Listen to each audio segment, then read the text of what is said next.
Y es de eso de lo que vamos a hablar hoy, de la pureza del aire y de la necesidad de cuidar el aire en los hospitales, en las instalaciones médicas, en las clínicas y sobre todo, insisto, en las áreas críticas.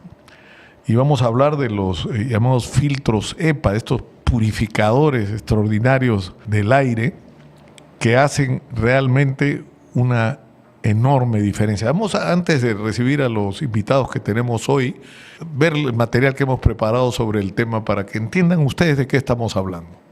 En el aire de los hospitales y de las clínicas puede matar, porque llegas con una condición y la que fuera, te bajan las defensas y una bacteria hospitalaria termina con tu vida. Esto no es algo que escuchó, es algo que vivió Samantha Zipán, que está con nosotros. Lamentablemente te tengo que decir que mi hijo falleció, mi único hijo falleció un 12 de febrero por una condición de, como le llaman, infección intrahospitalaria, ¿no? Falta de asepsia. Y lo tuve, sí, hospitalizado más de un mes, pero en ese interín vimos que pues no había la limpieza adecuada. Tu hijo había sido diagnosticado con un cáncer, ¿no es cierto? Y ustedes estaban haciendo todos los esfuerzos y él mismo, porque era un chico grande, ¿no? Sí, un chico grande. ¿Tenía cuántos años? 23 años. 23 años y medía 1,96, casi 2 metros. Exacto. Un chico de una condición deportista, lamentablemente pues cogió un cáncer germinal. Tu hijo se infecta de una bacteria hospitalaria. En claro, su certificado de defunción dice eso. Lo que pasa es que cuando las personas ingresan a UCI, yo he visto en un hospital X, ¿no?, cómo recogen la basura al lado del enfermo en cama. Entonces, en general, las personas han fallecido al final por eso. O sea, llegas por una condición, estás luchando por tu vida y tu familia está involucrada y de repente te dicen, discúlpeme, su hijo, su hermano, su papá, su pariente se murió, que perdimos la batalla. No, en realidad lo mató otra cosa, lo mató una bacteria que contrajo en el lugar donde vino a curar. Sí, y te cuento que lo he visto en otras personas X, lo he visto, que han fallecido, entraron por una apendicitis y terminaron falleciendo por una infección intrahospitalaria, ¿no? Entonces, ¿de qué estamos hablando? Es lamentable que en las clínicas no haya pues instrumental para pues tener una, no sé, como unos conductos, unos ductos que puede extraer todas las moléculas que están en las partículas en el aire, ¿no?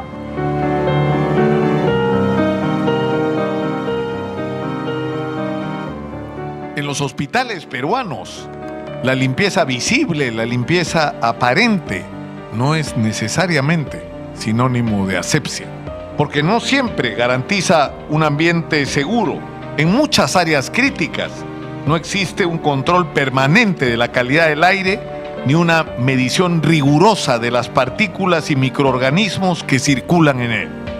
Un riesgo silencioso que puede poner en peligro la vida de los pacientes y sobre todo de los más vulnerables. El principio de los sistemas de tratamiento de aire es la renovación del aire. Es decir, inyectas aire limpio al ambiente de trabajo y lo retiras. Va a depender de la criticidad de la sala para determinar las renovaciones que debe tener durante una hora. Por ejemplo, si nosotros estamos en una sala de operación donde tenemos operaciones, lo que le llaman sin órganos expuestos, entonces tenemos una clase C. Claro. Una clase C te permite un determinado nivel microbiológico, nivel de partícula.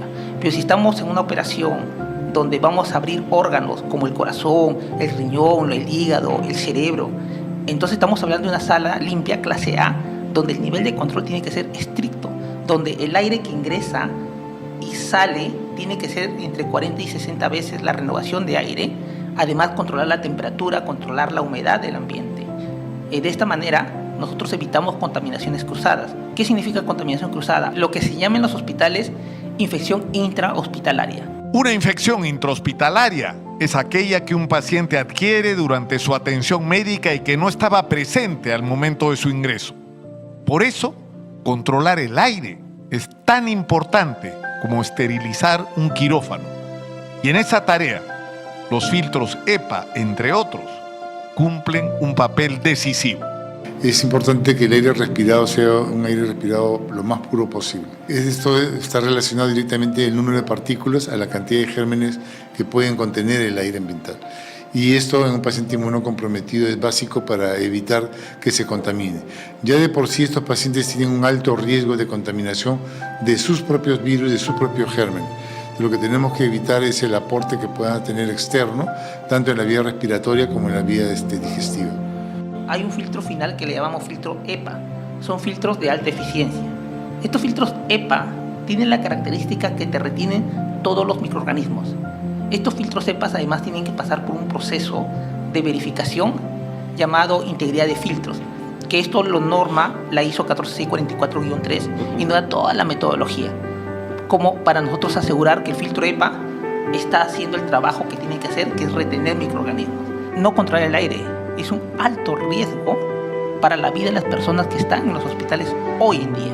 Estos filtros lo que hacen es que las partículas que no queremos que ingresen, como son bacterias, hongos, se queden atrapadas en este filtro. Y obviamente más bien estos filtros, al ser usados y al quedarse atrapados, van a tener un tiempo de vida media, pero sobre todo se van a gastar. Entonces estos filtros tienen que ser cambiados de manera regular. Para eso necesitamos saber y necesitamos monitorizar si ese filtro ya necesita cambio o no. El aire en los ambientes interiores, en especial en los hospitales y en las salas críticas, está siendo respirado por estos pacientes que generalmente están en extremos vulnerables. El aire en sí trae partículas de suspensión que están mezclados polvo y organismos microbiológicos contaminantes, como las bacterias, los hongos, los virus.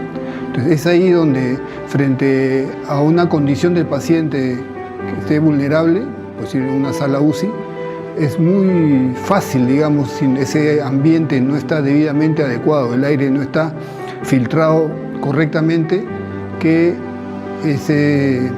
esos organismos microbiológicos contaminantes ingresen por las vías respiratorias. Generalmente termina en una neumonía. Podemos salvar vidas, y muchas vidas, utilizando sistemas de filtración. Muchos hospitales fueron construidos hace décadas y carecen de sistemas modernos para medir y controlar la calidad del aire. Sin monitoreo permanente que brinda la tecnología, resulta imposible garantizar ambientes realmente seguros para los pacientes, pero también para el personal de salud. Bueno, la experiencia del Hospital del Niño data ya de varios años atrás, incluso antes de la pandemia, ¿no? Nosotros como empresa fuimos a visitar la área de TPH, ¿no? Que es donde se recuperan los pacientitos que están con leucemia después de un proceso quirúrgico que se refiere al trasplante de médula. Y se pusieron a hacer las modificaciones que dice la norma, pues, ¿no? Adecuar la sala como dice la norma, ¿no?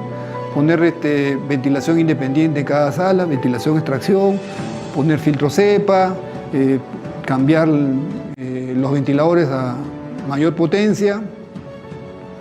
Y cada vez que hacían una modificación me llamaban y yo muestreaba, contaba, medía la concentración de partículas y fuimos testigos de cómo poco a poco fueron bajando la concentración de partículas, ¿no?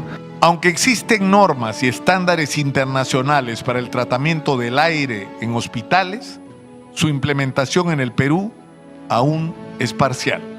Una realidad muy distinta a la de la industria farmacéutica, donde el control que está a cargo de la DIGEMIT del ambiente interior de la sala de envasado de medicamentos es sumamente estricto, permanente y obligatorio.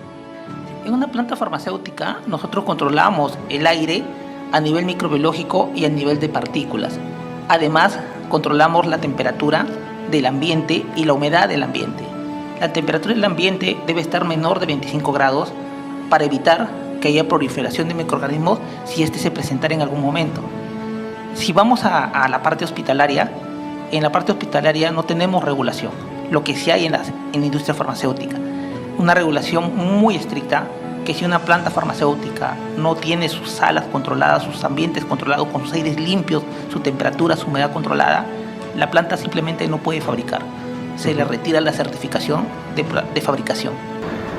Sí, ahí hay una paradoja, pues, ¿no? Los laboratorios farmacéuticos están fiscalizados en estricto por la DIGEMIT.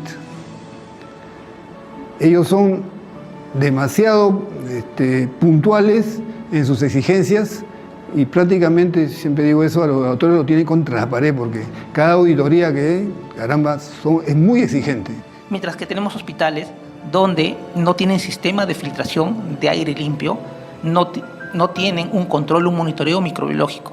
Y no solamente es ahí, sino que también el personal que trabaja en esos lugares tienen que haber sido entrenados y trabajar siguiendo un procedimiento muy estricto para evitar la contaminación.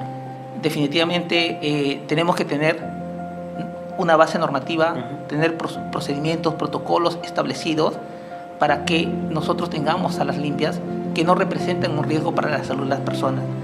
Las salas limpias nos garantizan que no existe contaminación en el ambiente, que no existen las famosas infecciones intrahospitalarias, evitar que ingresen microorganismos de la parte externa hacia el cuerpo de las personas que están en un estado delicado de salud. La evidencia es clara, el conocimiento existe, la tecnología también, y están disponibles la norma internacional e incluso la nacional, que es incompleta, pero sobre todo, que no se cumple. El gran desafío sigue siendo convertir esas recomendaciones en una política pública que proteja la salud y la vida de nuestros pacientes en los hospitales. Lo que vimos nosotros como empresa es una solución, es un módulo prefabricado UCI.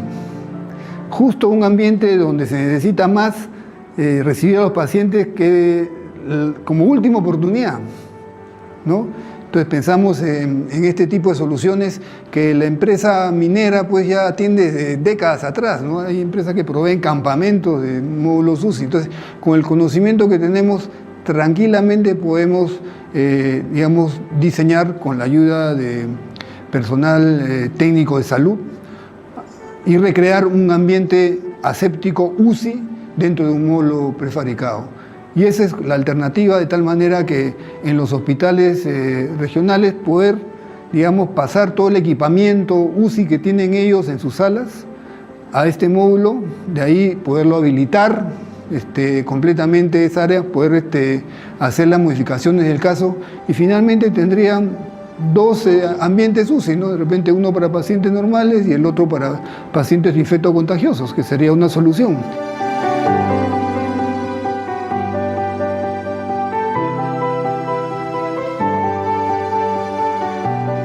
Una buena calidad de aire a nivel de los entornos hospitalarios complejos como el nuestro, que atiende pacientes inmunosuprimidos, pacientes críticos como pacientes en la unidad de cuidados intensivos y también pacientes quirúrgicos, salva vidas. ¿Por qué? Porque previene las infecciones y mejora la calidad de vida de nuestros pacientes. Controlar la calidad del aire en tiempo real sigue siendo una deuda pendiente en el sistema de salud que no se puede seguir postergando.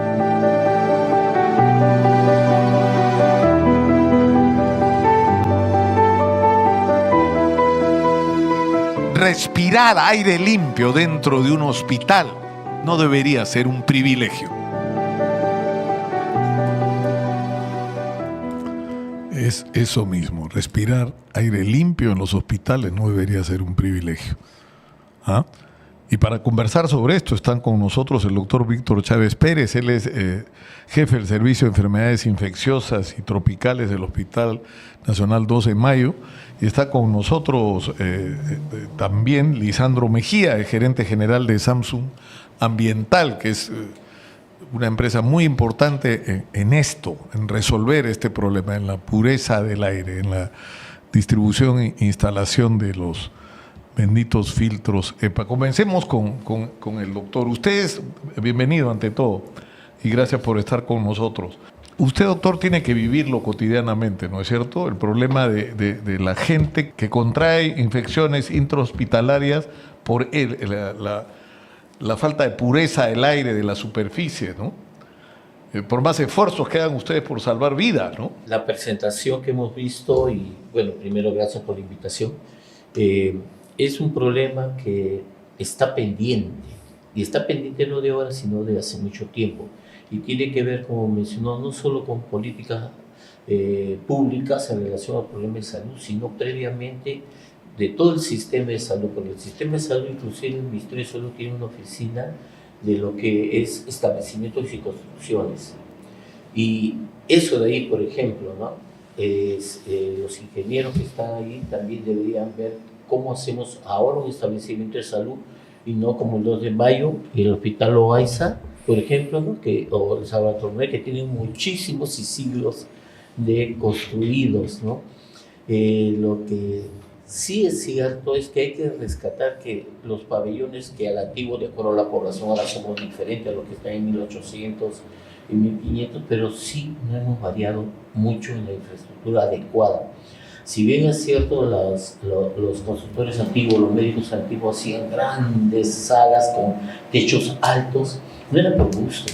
Si le ponían en el techo algunos agujeros que se llaman teatinas o ventanas grandes, tampoco era por gusto.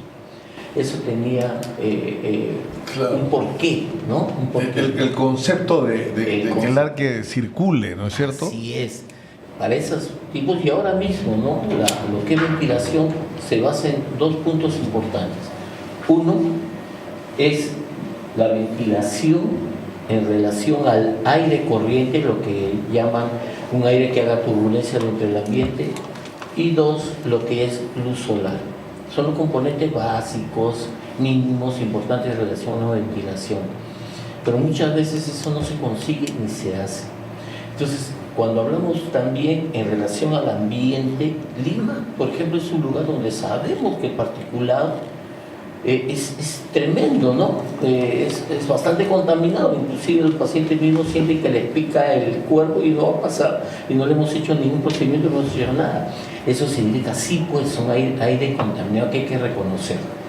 Y dos, cuando está en un establecimiento de salud, entonces necesitamos mirar eso, porque además de eso, tiene conexión con el proceso de infección que nos ha presentado en la introducción, ¿no? Sí. Claro.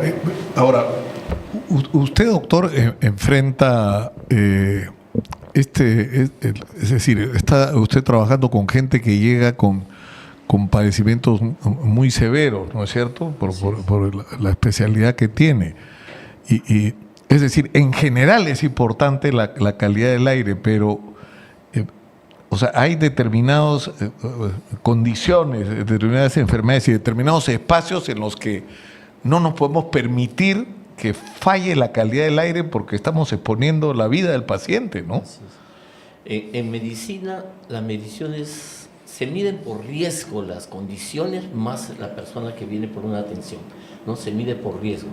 Y las condiciones significa un ambiente a donde vas, a un consultorio, a dónde vas, si necesitas hospitalización, dónde te hospitalizas, y si es en salas comunes o salas donde están particularizados. Y si tienes necesidad, porque lo que tienes es un proceso infeccioso de una bacteria, un virus, lo que fuera, necesitas inclusive salas donde tengan un ambiente que llamamos aislamiento.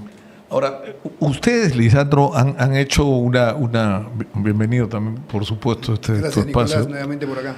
Ustedes han hecho una evaluación de la situación, ¿no es cierto?, que hay con respecto a la calidad del aire en los establecimientos de salud en el Perú, y la conclusión es más o menos de miedo, ¿no? Es correcto, ¿no? La referencia principal para determinar que un ambiente crítico de un hospital, pues una sala limpia, es la concentración de partículas, ¿no? Se mide este parámetro y se toma referencia la ISO 14644-3, donde pone rangos, ¿no? Entonces, para una sala de operaciones correspondería a una ISO clase 5, estamos hablando de 10.200 partículas por metro cúbico. Por encima de eso, ese ambiente está contaminado. Y cuando hemos hecho estas muestreos, estas mediciones en los hospitales, en diferentes regiones, incluso durante la pandemia, ¿no?, veíamos que estaban tremendamente fuera de rango, ¿no? Estamos hablando de millones de partículas por metro. Millones, o sea, donde había haber 10.000, había 3 millones. Sí, era consecuencia de que los ambientes no estaban adecuados debidamente, no existía ningún tipo de filtro EPA, ni mucho menos, no había renovación de aire, estaba cerrada completamente el ambiente, la ventilación no existía, y si existía el sistema estaba malogrado, cosas así, ¿no? O sea, para llorar. Ahora, esto lo viven ustedes, ¿no? Definitivamente todos los días. La situación realmente, sobre todo porque no es solo el servicio donde trabajo, sino es todo el hospital, con todos sus componentes de diferentes especialidades. Y más aún si la persona tiene un problema, como mencionaban, de inmunosupresión. ¿Qué hacemos ellos para protegerlas? El particulado tiene consigo que ese ambiente que está lleno de partículas va a tener también pequeñas gotas que pueden llevar procesos biológicos, agentes biológicos allí. Entonces se pega el particulado, se pega la pequeña gota, ¿y qué va a suceder? Va a comenzar a ganar peso y va a bajar, y la persona que está en una cama 80 centímetros o está de acuerdo a su altura, está caminando, lo va a respirar.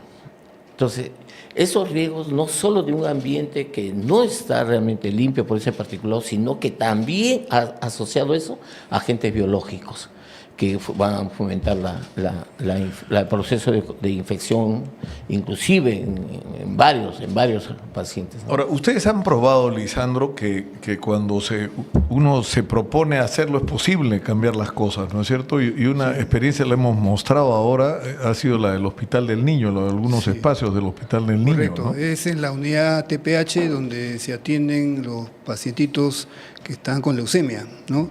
Le hacen el trasplante y ellos están en un estado de convalecencia para que, les prenda el trasplante durante 1 mes, 2 meses, o sea, y ellos son inmunosuprimidos, o sea, le bajan las defensas para que no rechacen el trasplante, entonces tienen que estar en ambientes completamente asépticos.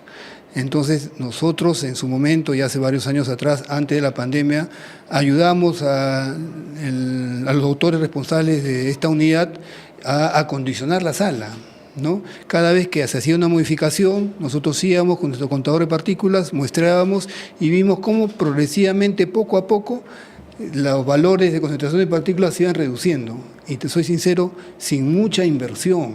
La inversión no ha sido cuantiosa. No es que es una fantasía tecnológica inalcanzable, ¿no es cierto? No, es instalar los filtros CEPA, hacer las antesalas, sellar las salas, ¿no? Que sean puertas corredizas y no batientes para que se puedan sellar, cambiar los ventiladores para que sean de mayor potencia, porque el filtro EPA ofrece una gran resistencia al paso de aire, cosas así que son lógicas y que la norma lo exige, digamos, ¿no?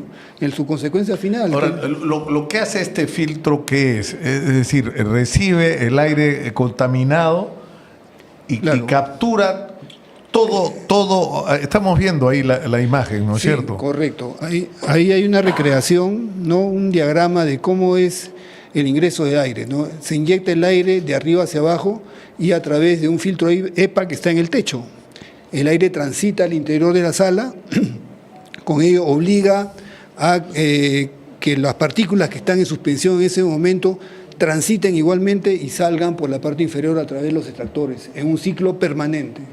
Eso o sea, es no es que haces una operación de unos minutos de limpieza, sino que es permanentemente estás limpiando el aire. En condición activa cuando hay pacientes adentro, no hay personal al interior, y en condición pasiva. Activa y pasiva cuando no hay nadie. Permanentemente el sistema de ventilación está funcionando. Claro, ahora esto, por ejemplo, en la experiencia suya, doctor, en el Hospital 2 de Mayo, o sea, yo sé que están... Es decir, es que es tremendo, ¿no es cierto? Porque si uno habla de cuando yo me he encontrado con médicos peruanos en el exterior que son poco menos que así ¿no es cierto? Unos genios, porque no solamente han aprendido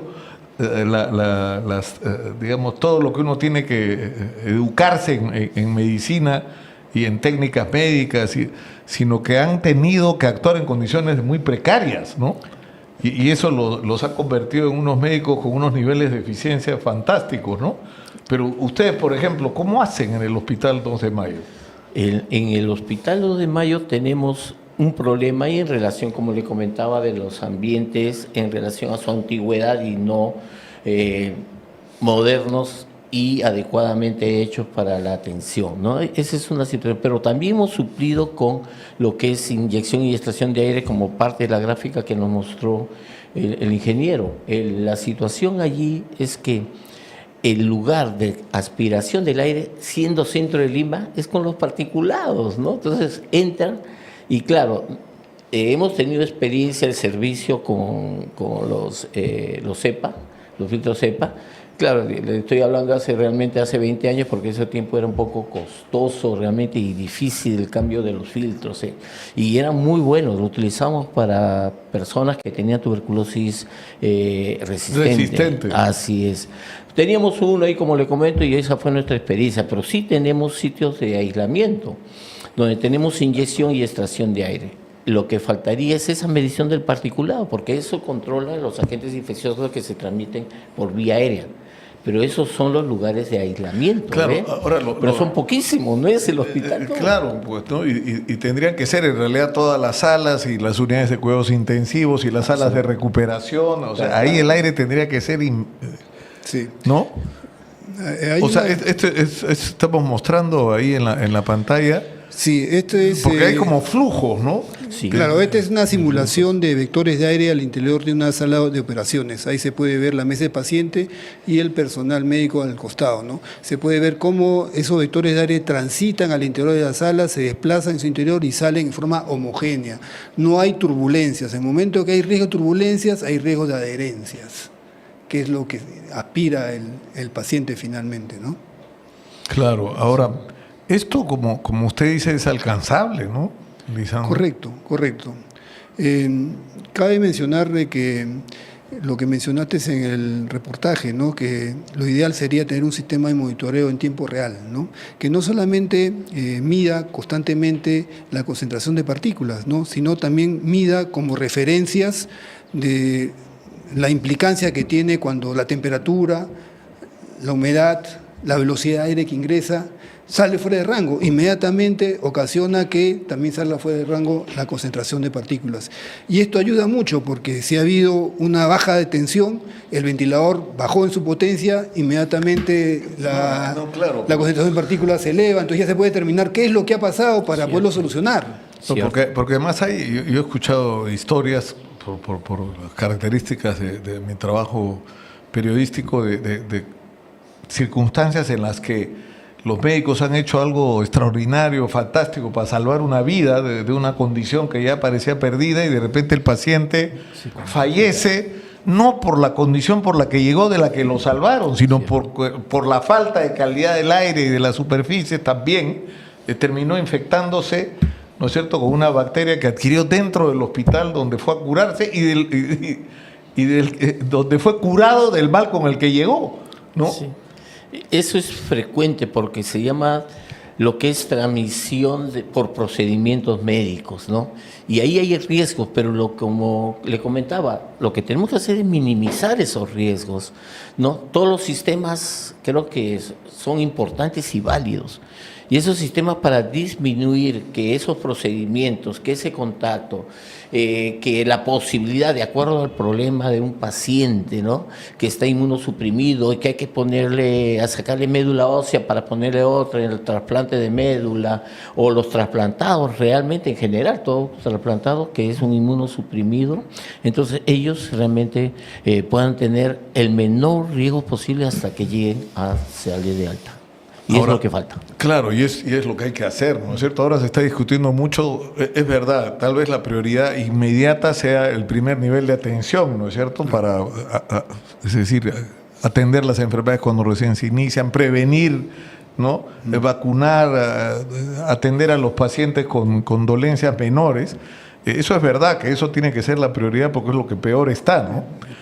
Pero los hospitales tienen que ser construidos con estos conceptos ahora, ¿no es cierto? O sea, si un hospital no tiene en su expediente técnico el introducir estos filtros CEPA, no debería pasar, ¿no es cierto? Así es. Haciendo una proyección, ¿no? O sea, y eso es una analogía a lo que voy a decir, ¿no?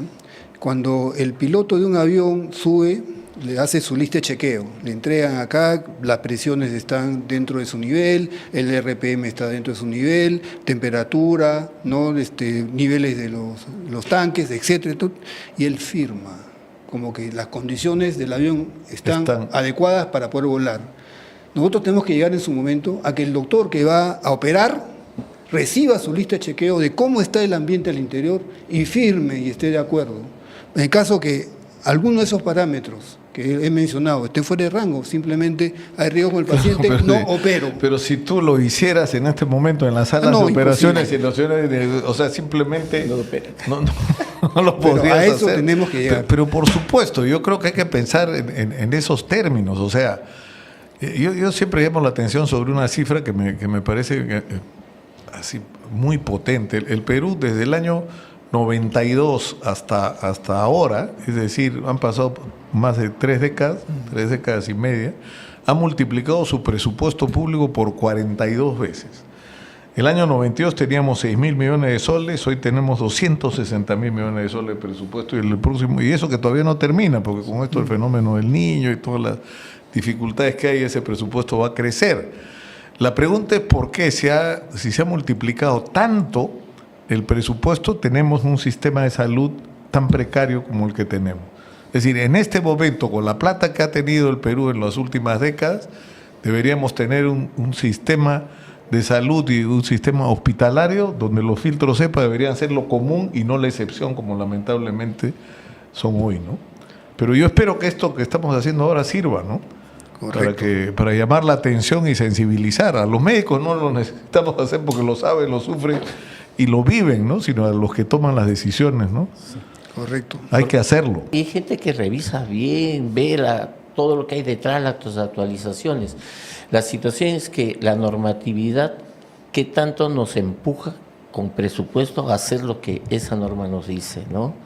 Pero la norma está escrita, ¿no? La norma está escrita, pero hay algunas otras situaciones que, por ejemplo, ¿no? La norma no dice que tengamos filtros EPA, por ejemplo, en determinado tipo de lugares para hacer la limpieza, no solo el particulado, sino también de los agentes biológicos, ¿no? O en la UCI, en estas unidades que hacen trasplantes, ¿no? Porque es todo un sistema. Y lo que ocurre es que no se cumple, está escrito. Es que hay una situación adicional que también es una cuestión, ojalá hubiera una reforma en el sistema de salud, porque si yo catalogo, como mencionaron ya, nivel 1, nivel 2, y categorizo al hospital o al centro, entonces no puede ir más allá y en base a eso está el presupuesto. Bueno, tenemos que terminar por hoy, Lisandro. Muchas gracias por estar acá, por compartir con nosotros esta información y por llamar la atención sobre algo que realmente es relevante, ¿no? Sí, es relevante. El punto acá es dar soluciones y propuestas, ¿no? Una alternativa, y tomando de referencia el ejemplo de la IGEMIT, es que los hospitales se acrediten sus salas. Esa es la solución ahorita, ¿no? Que sientan la exigencia. Que una sala no pueda operar si no tiene, entre otras cosas, aparte todos los otros requerimientos de instrumental, iluminación, limpieza, esta calidad de aire. Si no tienes calidad de aire, tú no puedes operar, porque no puedes exponer al paciente a riesgo. Y que haya un DIGEMIT, no sé si su salud estará en esa capacidad, pero tiene que haber una entidad fiscalizadora que le ponga el sello, ok, autorizado para que haga su procedimiento operatorio. Muchas gracias a ambos por estar con nosotros.